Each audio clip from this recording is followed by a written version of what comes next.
ভাষা মানুষ তার মনের ভাব, ভাবনা, চিন্তা ইত্যাদি ভাষার মাধ্যমে প্রকাশ করার জন্য অর্থাৎ তাদের নিজেদের প্রয়োজন নিজেরাই ভাষা গড়ে তুলছে। ভাষার বৈশিষ্ট্য হলো বদলে যাওয়া। ভাষার বিবর্তনের ধারা লক্ষ্য করে পণ্ডিতগণ প্রাচীন বাংলা, মধ্যযুগীয় বাংলা অথবা আধুনিক বাংলা নাম দিয়েছে। প্রাচীনতম প্রাচীন বাংলার আদিমতম নিদর্শন চর্যাপদের ভাষার সঙ্গে তাদের আদি মধ্যপুরুষের বাংলা শ্রীকৃষ্ণ কীর্তন ভাষার পার্থক্য রয়েছে। আবারও এগুলোর সঙ্গে পার্থক্য দেখা যাবে অন্তপুর মধ্যযুগের বাংলা আলাকল কাব্যের পদ্মাবতী কিংবা ভারতচন্দ্রের কাব্যের উন্নতমঙ্গল অথবা ষোড়শ শতকের চিঠিপত্র দলিলে যে বাংলা গদ্যের নিদর্শন পাওয়া গেছে সেসব ভাষার নিদর্শনের সঙ্গে বিদ্যাসাগরের ভাষারও পার্থক্য রয়েছে। যেমন রয়েছে বিদ্যাসাগর বঙ্কিমের ভাষার সঙ্গে আবার রবীন্দ্রনাথ প্রমথ চৌধুরীর ভাষার সংজ্ঞা মনের ভাব প্রকাশের প্রধান মাধ্যমকে ভাষা বলা হয়, অথচ মানুষের মুখে উচ্চারিত অর্থবোধক বা বোধগম্য বোধগম্য কথাকে ভাষা বলে, অথবা বাকযন্ত্রের সাহায্যে উচ্চারিত অর্থবোধক ধ্বনি বা ধ্বনির সমষ্টি শব্দ বা শব্দ সমষ্টিকে ভাষা বলে, যা মনের ভাব প্রকাশে সাহায্য করে, অথবা কোনো সম্প্রদায় বা জাতি মনের ভাব প্রকাশের জন্য ব্যবহৃত অর্থবোধক শব্দ বা বাক্যকে ভাষা বলে, অথবা মনের ভাব প্রকাশের জন্য বাকযন্ত্রের মাধ্যমে ধ্বনির দ্বারা নিষ্পন্ন কোনো বিশেষ গোষ্ঠী বা জনসমাজের কৌশলে উচ্চারিত অপরের কাছে বোধগম্য তার নাম ভাষা। ভাষা সম্পর্কে ভাষা বিজ্ঞানীদের সংজ্ঞা ডক্টর মোহাম্মদ শহীদুল্লাহ মতে মনুষ্য জাতি যে ধ্বনি বা ধ্বনি সকল দ্বারা মনের ভাব প্রকাশ করে তার নাম ভাষা। আব্দুল হাই একে সমাজ এবং সকলের মানুষের অর্থবোধক বা ধ্বনির সমষ্টিকেই ভাষা। সুনীতি কুমার চট্টোপাধ্যায় মনের ভাব প্রকাশের জন্য বাকযন্ত্রের সাহায্যে উচ্চারিত ধ্বনির দ্বারা নিষ্পন্ন কোনো বিশেষ জনসমাজে ব্যবহৃত বা স্বতন্ত্রভাবে অবস্থিত তথা বাক্যে প্রযুক্ত শব্দ বা শব্দ সমষ্টিকে ভাষা বলে। উনিশ চৌধুরী ভাষা মানুষের সম্পর্ক স্থাপনের প্রধানতম সেতু, সামাজিক ক্রিয়া কর্ম নির্বাহ এবং অপরিহার্য মাধ্যম। ভাষা সভ্যতা সংস্কৃতি ধারক ও বাহক। ভাষা সাহিত্য বাহন, ভাবের আধার, আবেগের মুক্তির পথ, চিন্তার হাতিয়ার। ভাষা গবেষক সুকুমার সেন মানুষের উচ্চারিত অর্থবোধক বা বহু জনবোধক ধ্বনির সমষ্টি ভাষা। সুকুমার সেন এই কথায় বোঝা যায় ভাষার প্রথম এবং প্রধান কাজ হলো মানুষের মনে স্পৃহার অনুকূল প্রতিক্রিয়া সৃষ্টি করা। ভাষার বৈশিষ্ট্য মনের ভাব প্রকাশ ছাড়াও ভাষার আরো কিছু বৈশিষ্ট্য রয়েছে, যেমন ভাষা কণ্ঠ নিঃসৃত ধ্বনি দ্বারা গঠিত। ভাষার অর্থোদ্যোতকতা বিদ্যমান। ভাষার একটি বিশেষ ভাষা কণ্ঠনিঃসৃত ধ্বনি দ্বারা গঠিত। ভাষার অর্থ দ্যোতকতা বিদ্যমান। ভাষার একটি বিশেষ সম্প্রদায় বা জাতিগোষ্ঠীর মধ্যে প্রচলিত এবং ব্যবহৃত ধ্বনি দ্বারা নিষ্পন্ন কোনো বিশেষ জনসমাজে কৌশলে উচ্চারিত বা স্বতন্ত্রভাবে অবস্থিত শব্দ সমষ্টি। ভাষা মানব সৃষ্টির প্রধান প্রধান মাধ্যম। ভাষা মনের ভাব প্রকাশের প্রধান মাধ্যম বা ভাষা পরস্পরের সঙ্গে ভাব বিনিময় ও যোগাযোগের প্রধান মাধ্যম। ভাষা মুখ বা বাকযন্ত্রের সাহায্যে উচ্চারিত বা অর্থবোধক বা বোধগম্য কথা। ভাষা মানুষের স্বেচ্ছাকৃত আচরণ এবং অভ্যাসের সমষ্টি। ভাষা ধ্বনি শব্দ পদ বাক্যের বাহ্যিক বা অভ্যন্তরীণ গাঠনিক পর্যায় রক্ষাকারী শ্রেষ্ঠ মাধ্যম। মানুষের কাছে ভাষার গুরুত্ব অনেক। ভাষা আছে বলেই মানুষের মনের ভাব প্রকাশ করতে পারে, পরস্পরের সঙ্গে ভাব বিনিময় করতে পারে, সকল প্রকার যোগাযোগ রক্ষা করতে পারে। ভাষা প্রকাশের সঙ্গে দৈনিক সকল কাজ মিলে আছে বলেই জীবন এত সহজ হয়ে যায়। ভাষার পরিচয় শব্দে শব্দে তৈরি হতে হতে থাকলে বা ভাবের ভুবন, যার নাম ভাষা। বহু বছরের সাধনায় তৈরি এই ভাষার জন্ম দিনক্ষণ বয়স প্রায় 1,00,000 বছর। আর এই লেখার জন্ম মাত্র 5,000 বছর আগে। জায়গাটি ছিল মেসোপটেমিয়া বা সুমেরীয় অঞ্চল, যেখানকার মানমন্দিরের দান হিসাবের জন্য রাখার জন্য মাটির ফলকে কাঠি দিয়েই লেখা নাকি পৃথিবীর প্রথম লেখা। বাংলা একাডেমি প্রণীত বাংলা ভাষা এ ব্যাকরণের জৈবিক এবং তাত্ত্বিক ভিত্তি অংশকে হাকিম আরিফ দেখতে দেখে চেয়েছিলেন। মস্তিষ্কের ভাষা উৎপাদন উপলব্ধি নির্দিষ্ট অঞ্চল রয়েছে।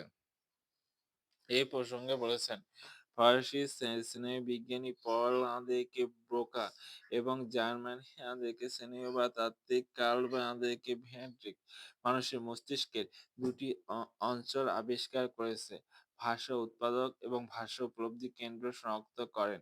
এই দুইটি অঞ্চলে নাম দেওয়া হয়ে থাকে ব্রোকা অঞ্চল বা ও এই ভের্নিক অঞ্চল। মানুষের মস্তিষ্কের এই চিরায়ত ভাষী এলাকা ছাড়াও ভার্নিক এলাকা এবং পার্শ্ববর্তী আরো দুইটি এলাকা রয়েছে। তা হলো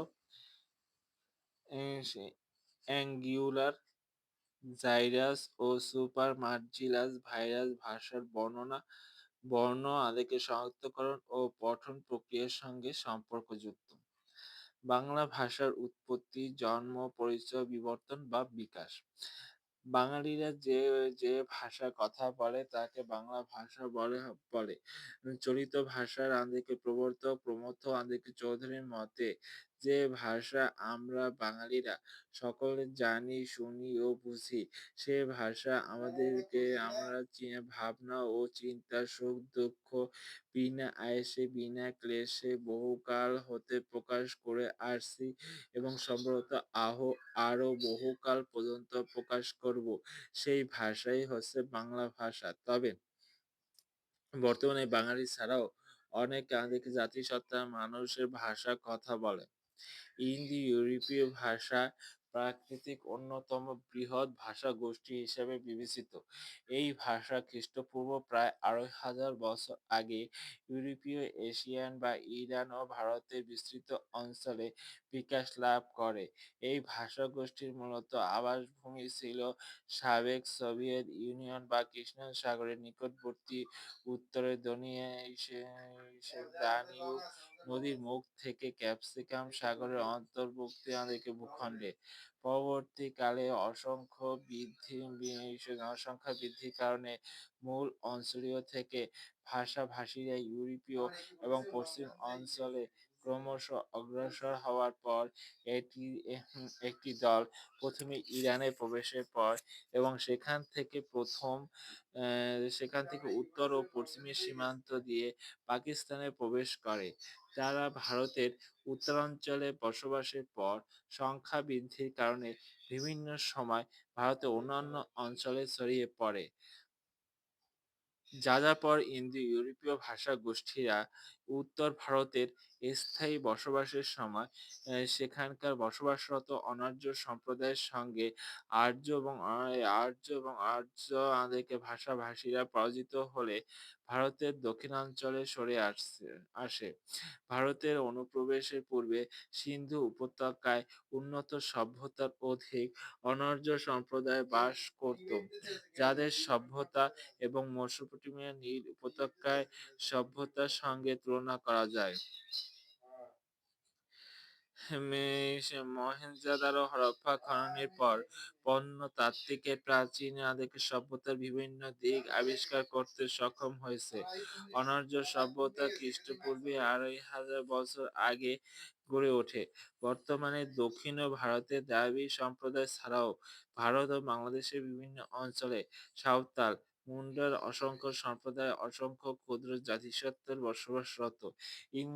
ইউরোপের বিভিন্ন অঞ্চলে বহিরাগত আর্য সম্প্রদায় স্থায়ী অধিবাসীদের ওপর প্রভাব বিস্তার সহ নিজেদের আধিপত্য বিস্তার করা।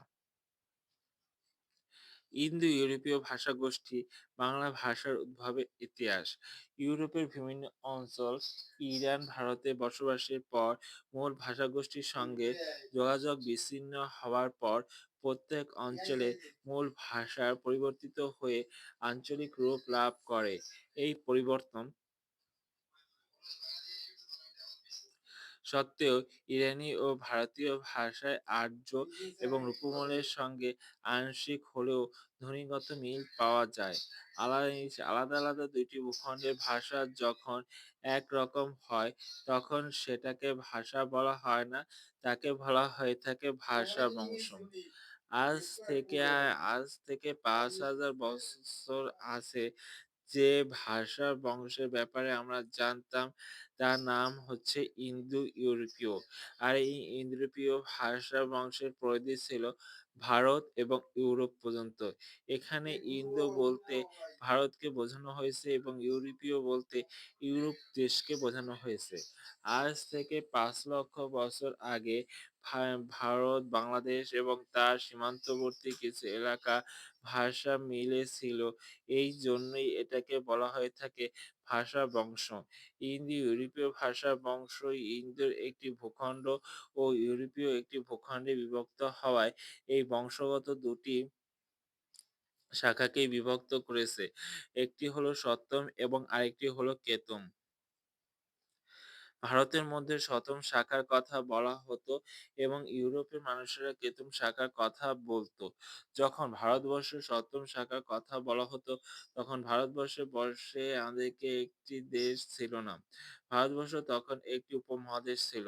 ভারতে অনেকগুলো জাতি থাকায় তাদের আলাদা আলাদা ভাষায় কথা বলতো।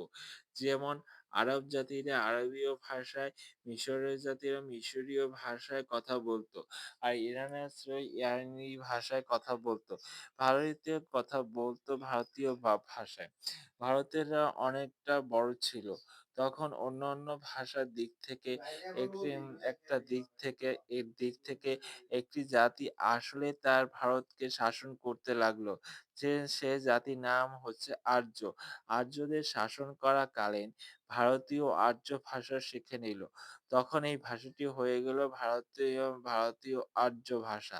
ভারতীয় আর্য ভাষাটি ভারত ভাষার একটি রূপ।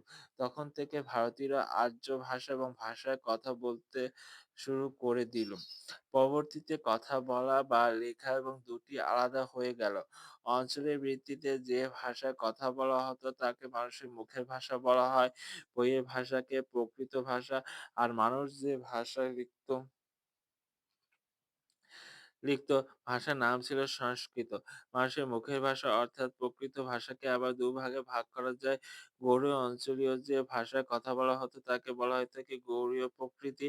আর মগধ এলাকায় যে ভাষায় কথা বলা হতো সেটির নাম ছিল মাগধী প্রাকৃত। তাই সুনীতি কুমার চট্টোপাধ্যায়ের মতে বাংলা ভাষা এসেছে মাগধী প্রাকৃত থেকে ১০ম শতাব্দীতে। গৌড়ীয় প্রাকৃত থেকে বাংলা ভাষা এসেছে ৭ম শতাব্দীতে। এটিকে বলা হয়ে থাকে ডক্টর মোহাম্মদ শহীদুল্লাহ। বাংলা ব্যাকরণ সুনীতি কুমারের কথাকে বেশি প্রাধান্য দেওয়া হয়। সুনীতি কুমার চট্টোপাধ্যায়ের মতে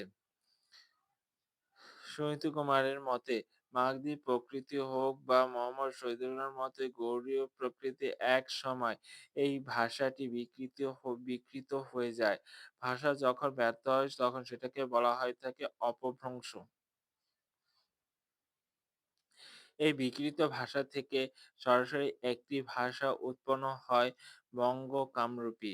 বঙ্গ কামরূপী যে অপভ্রংশের একটি রূপ, এখান থেকে সরাসরি কিছু ভাষা তৈরি হয়। তার মধ্যে অন্যতম হচ্ছে বাংলা। এর মধ্যে হচ্ছে অসমীয়া, যেটা আমাদেরকে বর্তমানে আসাম ভাষা, আরো আছে উড়িষ্যা ভাষা, যেটি উড়িষ্যাতে কথা বলা হয়। বাংলা ভাষার বিভিন্ন রূপ ও রীতি। আধুনিক বাংলার উদ্ভবের পর থেকে সাধু রীতি, চলিত রীতি, আঞ্চলিক রীতি, এই ৩ রকমের রীতি প্রচলিত। এই ৩ টি রীতির মধ্যে মূলত ক্রিয়া, সর্বনাম ও রূপমূল ব্যবহারের ক্ষেত্র। চলিত বা প্রমিত রীতি এবং সাধু রূপমূল অপেক্ষাকৃত সংকুচিত। বাংলার প্রমিত বা নদীয়া কৃষ্ণনগর অঞ্চলে কথ্য রূপ অবলম্বনে গঠিত হলেও পরবর্তীতে ঢাকা এবং কলকাতায় প্রমিতের মধ্যে উচ্চারণ ভঙ্গির রূপমূল ব্যবহারের পার্থক্য লক্ষ্য করা যায়। ঢাকা যাচ্ছে, কলকাতা যাচ্ছে, ঢাকায় বের হয়ে গেল, কলকাতা থেকে বার হয়ে গেল। ঢাকা ২০ এবং কলকাতা এবং ২০। বাংলা ভাষায় প্রকাশের ২ টি আংশিক রূপ বা রীতি রয়েছে: কথ্য এবং লিখিত রীতি। কথ্য রীতি। কথ্য আম আ সে সে কথার ভাষাই কথ্য। আমাদেরকে কলকাতায় ভাগীরথী নদীর তীরবর্তী অঞ্চলে মৌখিক ভাষাটি বর্তমানে লেখ্য ভাষা হিসেবে সচল। সাধু ভাষাও এরকম কথার ভাষা ছিল। প্রায় ৮ থেকে ১০,০০০ ভাষার মধ্যে অধিকাংশ উপভাষা।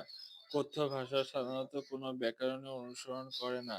কথ কথ্য ভাষার রূপ ৩ টি: আঞ্চলিক ভাষা, সমাজ উপভাষা, প্রমিত চলিত কথ্য ভাষা। আঞ্চলিক ভাষা বা উপভাষা। বিভিন্ন অঞ্চলের যে ভাষা, সেই ভাষাকে আঞ্চলিক ভাষা বা উপভাষা বলা হয়ে থাকে।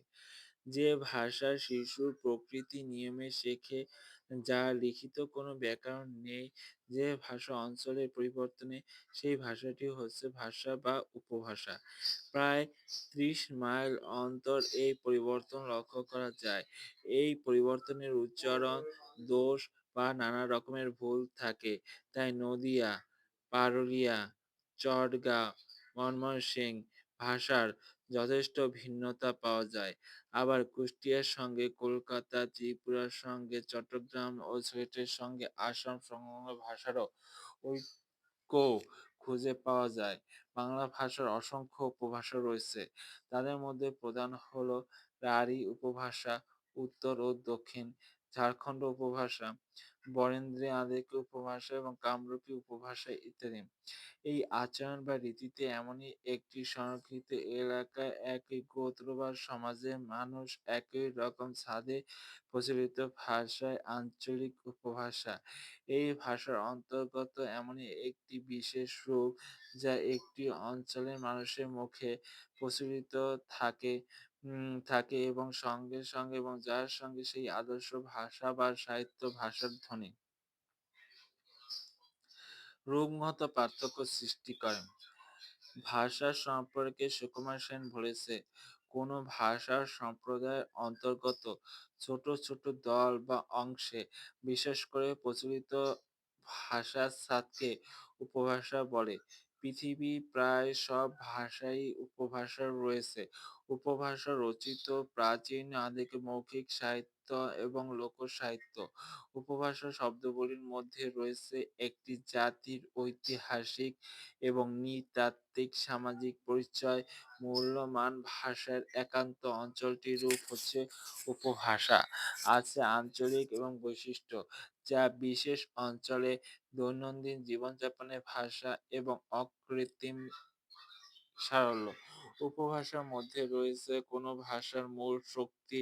ডক্টর মোহাম্মদ শহীদুল্লাহ বাংলা ব্যাকরণ গ্রন্থে বলেছেন, ভাষা আদিকে জীবন্ত রূপ, তাহা কথ্য ভাষা। সমাজ উপভাষা। সমাজে ব্যবহৃত ভাষা, ভাষার সমাজ উপভাষা। সমাজে ব্যবহৃত ভাষা কি? সমাজ উপভাষা। অন্যভাবে বলা যায় যে, সমাজে যেসব আমাদেরকে অন্যভাবে বলা যায় যে সমাজে যেসব আমাদেরকে ভাষা বিভিন্নভাবে শ্রেণী পেশার মানুষ ব্যবহার করে সেসব ভাষাকে উপভাষা বলে। সমাজে উপভাষা নির্ণয় করার সহজ উপায় হচ্ছে মানুষের শিক্ষা দীক্ষার অবস্থান। একজন শিক্ষিত লোক যেভাবে কথা বলে একজন অশিক্ষিত লোক সেভাবে কথা বলে না। যেসব মানুষের সামাজিক পরিচয় বহন করে সেই ভাষাই সমাজের উপভাষা। সমাজের উপভাষা সৃষ্টির প্রধান কারণ হলো সামাজিক শ্রেণীর বিভাজন এবং সীমারেখা এবং প্রতিবন্ধকতা। নমুনা হিসেবে দেখা যায় যে আমি কাজটি করছি, আমি কাজটি করছি, আমি কাজটি করিতেছি। সমাজে যেসব স্তরে তাদের ভাষার রীতি আলাদা এবং ভাষার অভ্যাসও আলাদা। এই পার্থক্যে বক্তা, শ্রোতা উপলক্ষে যে পরিস্থিতি অনুসরণ করে আলাদা হয়। উঁচু ও নিচু সমাজ ভাষাও আলাদা হয়। অন্যদিকে একই সমাজে বা অঞ্চলে বসবাস করলেও ভাষার ভিন্নতা হতে পারে। যেমন নারী, পুরুষ অথবা তৃতীয় লিঙ্গের মানুষের ভাষার পার্থক্য দেখা যায়। বয়সের কারণেও ভাষা ব্যবহারের ধরন আলাদা হতে পারে। নৃত্য, জীবিকা, শিক্ষা ইত্যাদি জীবনের মান বা শিষ্টা ভাষাও কিছুটা পরিবর্তিত হয়। ফলে সমাজের মধ্যে মান বা একাধিক রূপ ব্যবহার হতে থাকে। আর্থিক এবং উন্নতির ফলে মানুষ সমাজের মধ্যে পার্থক্য হয়। বিভিন্ন স্তর বা শ্রেণীর সৃষ্টি হয়। সেই স্তরে ভাষা বা অভ্যাসের পরিবর্তন হয়। ভাষা বিজ্ঞানী ব্লুমফিল্ড ভাষায় এই স্তরে ৫টি ভাগে ভাগ করেছেন। যেমন সাহিত্য আদর্শ, সাহিত্য চলিত প্রদেশে প্রাদেশিক আদর্শ, আদর্শ ভাষা বা স্থানীয় ভাষা, সমাজের বিভিন্ন স্তরে বিভিন্ন ভাষা। প্রমিত, আদিবাস চলিত বা কথ্য ভাষা। প্রমিত চলিত কথ্য। অনেক সময় আমরা দেখি যে ও দেখা যায় উপভাষাগুলো সব এলাকার সব লোকের কাছে বোধগম্য হয় না। তাই উপভাষাকে উপলক্ষ করে সবার বোধগম্য বা ব্যাকরণসম্মত একটি আদর্শ ভাষা তৈরি করা হয়। এই আদ- এই আদর্শ ভাষাই প্রমিত ভাষা বা চলিত কথ্য ভাষা। এই ভাষাই হয়ে ওঠে ব্যবহারযোগ্য। প্রমিত এবং চলিত ভাষা লিখিত ব্যাকরণের দরকার হয়, চর্চার মাধ্যমে শিখতে হয়। তবে এই ভাষার আঞ্চলিকতা গণ্ডি পেরিয়ে ওঠে সার্বজনীন, রাষ্ট্রীয়। নির্দিষ্ট ওই ভাষা দীর্ঘ এবং আবেগে প্রাণের শক্তি সঞ্চিত হয়, টিকে থাকে কাল এবং মহাকাল। লেখ্য আবেগের রীতি, আবেগে মুখের আবেগে ভাষাকে লিখিত আবেগে প্রকাশ করাকে লেখ্য রীতি বলে। লেখ্য রীতি দুটি রূপ রয়েছে: সাধু আবেগে লেখ্য, সংস্কৃতি আবেগে সংস্কৃতি। ভাষার সংস্কৃতি এই ব্যাকরণের সাথে ঘনিষ্ঠ সম্পর্ক রেখে যে ভাষা তৈরি করা হয় তাকে সাধু ভাষা বলে। চলিত ভাষা আমাদেরকে সাহিত্য সৃষ্টির আগ পর্যন্ত যেসব ভাষা সৃষ্টি হতো সেই মার্জনা বা লিখিত ভাষাকে সাধু ভাষা বলা হয়ে থাকে, অথবা সাধু পণ্ডিত দ্বারা কৃত্রিমভাবে তৈরিকৃত লেখা উপযোগী ভাষাকে সাধু ভাষা বলা হয়ে থাকে। বৈদিক ভাষা সংস্কৃত হলেও সংস্কৃতি বা তৎসম আর সংস্কৃতি বা সংস্করণ হলো সাধু ভাষা। তাই এ ভাষা মিশনারি বা মুন্সিদের হাতে গড়ে উঠলেও সাধু ভাষা সাধু নামটি দেন রাজা রামমোহন রায়। অনেকে বলে থাকেন সাধু ভাষা মৃত। ভাষা কাজ যে কোনোভাবে অন্য ভাষাকে নিজেকে জীবিত রাখা। সাধু ভাষার প্রাণ সঞ্চয় করেন ঈশ্বর রাধিকাচন্দ্র বা বঙ্কিমচন্দ্র। এখনো কলকাতায় দু একজনের আদিকে লেখক আদিকে সাধু ভাষায় লেখেন। কলকাতার আনন্দবাজার পত্রিকা আর বাংলাদেশের দৈনিক ইত্তেফাক এখনো সম্পাদকীয় সাধু ভাষায় লেখা হয়ে থাকে। এছাড়া আরো কিছু ক্ষেত্রে যেমন সরকারি অফিসের বিজ্ঞপ্তি এবং আমাদেরকে দরপত্রে কোনো আমাদেরকে মামলা মোকদ্দমায় সাধু রীতির প্রচলন রয়েছে। প্রমিত আমাদেরকে প্রমিত চরিত্র দেখে লেখো। প্রমিত চরিত্র কত ভাষা বা লেখ্য রূপকেই প্রমিত চরিত্র বা লেখ্য ভাষা রীতি বলে। কলকাতায় ভাগীরথী তীরে সাধারণত মানুষের মুখের ভাষা থেকে আমাদেরকে প্রথম লিখিত ভাষা রূপ দান করে এবং পেরিচাঁদ বা কালীপ্রসন্ন তাদের উপন্যাসে। এর জন্য এই ভাষাকে আড়াআড়ি বা প্রথম ভাষাও বলা হতো। বিবেকানন্দ, রবীন্দ্রনাথ ঠাকুর এবং প্রথম রবীন্দ্রনাথ সহ অনেকেই চলিত ভাষা লিখেছেন। প্রমিত বা চলিত লেখার ক্ষেত্রে ১৯১৪ সালে প্রকাশিত হয় সবুজ পত্রিকার অবদান আদিকে রয়েছে। সাধু ভাষা ও চলিত ভাষা বলতে কি বোঝানো হয় উদাহরণসহ আলোচনা করো। পৃথিবীতে প্রায় সব ভাষায় লেখ্য বা কথ্য রূপ রয়েছে। বাংলা ভাষায় লেখ্য রীতি হিসেবে সাধু এবং কথ্য রীতি হিসেবে চলিত আদিকে রীতির উদ্ভব হয়েছে। সাধু ভাষা সংস্কৃতি শব্দের সম্পদ, ক্রিয়া এবং সর্বনামের পূর্ণরূপ এবং কিছু ব্যাকরণ সিদ্ধ উপাদান ব্যবহার করলেও ইংরেজি গদ্য বা পদবিন্যাস প্রণালী অনুকরণ বা পরিকল্পিত যে নতুন সার্বজনীন বা গদ্য রূপ তাকে বা সাধু ভাষা বলা হয়। ডক্টর সুনীত কুমার চট্টোপাধ্যায় সাধু রীতির সংজ্ঞা দিতে গিয়ে বলেছেন, সাধারণত গদ্য সাহিত্য বা বাংলা ব্যবহারকে সাধু ভাষা দেখে বলা হয়। উদাহরণ জন্মিলে মরিতে হবে, অক্ষর আদিকে প্রস্তর নিক্ষেপ করিলে তাহাকে ভূমিতে পড়িতে হয়, গুণে আদিকে ভাসিতে হয়, তাকে চুরি করিলে কারাগারে যাইতে হয়, তেমনি ভালোবাসিলে কাঁদিতে হয়। অপরের হিয়ার জগতে এই নিয়ম। চলিত ভাষা তদ্ভব শব্দ, ক্রিয়া, সর্বনাম এবং আদিকে লেখ্যের মনোভাব, পদবিন্যাস আদিকে ব্যাকরণ সহ যে স্বচ্ছ আদিকে চটুল এবং সার্বজনীন আদিকে সাহিত্য বা গদ্য রীতি মানুষের ভাষা আধারে গড়ে উঠেছে তার নাম হচ্ছে চলিত ভাষা। বাংলার উত্তরাংশ কলকাতা এবং ভাগীরথী নদীর তীরবর্তী অঞ্চলের শিক্ষিত এবং জনগণের মুখের ভাষার আদলে যে শক্তিশালী সাহিত্যিক আদিকে গদ্য প্রবর্তিত হয়, তাই চলিত ভাষা বা চলিত আদিকে গদ্য বলে খ্যাত। প্রমথ চৌধুরী এই চলিত আদি রবীন্দ্রনাথ ঠাকুর প্রমুখ আদিকে চলিত করতেন সার্থক রূপকার। উদাহরণস্বরূপ মেহের বয়স অবৈধ রকম আদিকে পেরে গেছে বটে, কিন্তু পণ্যের টাকা আপেক্ষিক বা গুরুত্ব এখানেও যে কিঞ্চিৎ উপরে আছে, সেজন্যই আদিকে তারা। বাংলা ভাষা আদিকে সাধু রীতির মধ্যে পার্থক্য। আমাদেরকে বাংলা ভাষায় সাধু রীতি আমাদেরকে ভাষা ঘনিষ্ঠ পণ্ডিত বুদ্ধ আমাদেরকে লেখকদের এক কথায় উপযোগী এবং প্রায় আমাদেরকে কৃত্রিম আমাদেরকে ভাষা চলিত রীতিতে বা সাহিত্যে আমাদেরকে সৃষ্টির আগ পর্যন্ত যে ভাষা সাহিত্যের সৃষ্টি হতো সেই লিখিত আমাদেরকে বাংলা ভাষাকে সাধু ভাষা বা সাধু রীতি বলে, অথবা সাধু পণ্ডিতদের দ্বারা কৃত্রিম ভাবে তৈরিকৃত লেখার উপযোগী ভাষা আমাদেরকে ভাষাকে সাধু ভাষা বলা হয়ে থাকে। সাধু ভাষার রক্ষণশীলতা ভেঙে সৃষ্ট হলেও বাংলা ভাষায় চলিত রীতি স্বাভাবিকভাবে উৎপন্ন এবং আদিক এবং প্রচলিত আদর্শ এবং প্রমিত ভাষাকে চলিত ভাষা বলা হয়। অথবা বর্তমানে সব ধরনের আমাদেরকে বই, পত্রিকা, পোস্টার ইত্যাদি যে ভাষায় প্রকাশ হচ্ছে তাকে অনেক চলিত ভাষা বলে।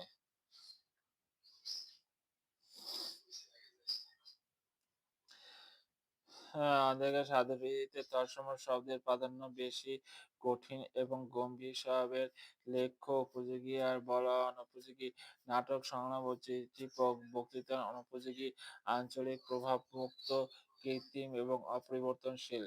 আমাদেরকে চলিত রীতিতে কি কি আছে? তদ্ভব শব্দের প্রাধান্য বেশি, সহজ এবং সাবলীল আমাদেরকে স্বভাবের, লেখা এবং বলা দুই উপযোগী, নাটক ও সংলাপ ও চিঠির বক্তৃতার উপযোগী, আঞ্চলিক বা প্রভাব আমাদেরকে যুক্ত, অকৃত্রিম এবং পরিবর্তনশীল।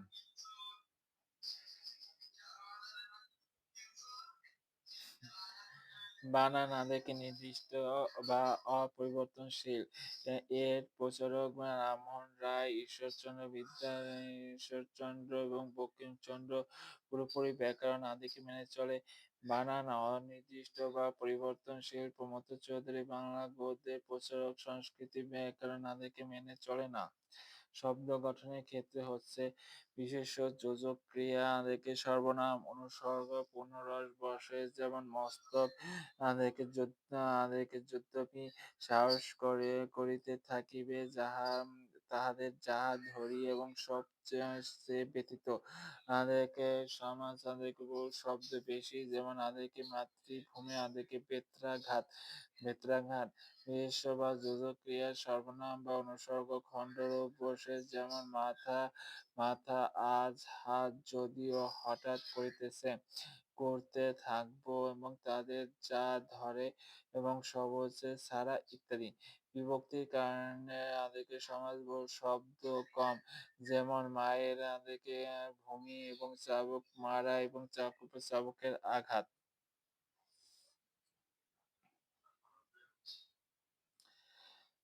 বাক্য গঠনের সময় অপরিবর্তনশীল, যেমন কর্তা, কর্ম, ক্রিয়া সাধারণ গঠন। তবে বাক্যে অন্যান্য শব্দ থাকলে পরিবর্তন আদেরকে করা যায় না, যেমন আদেরকে সারথি কষাঘাত।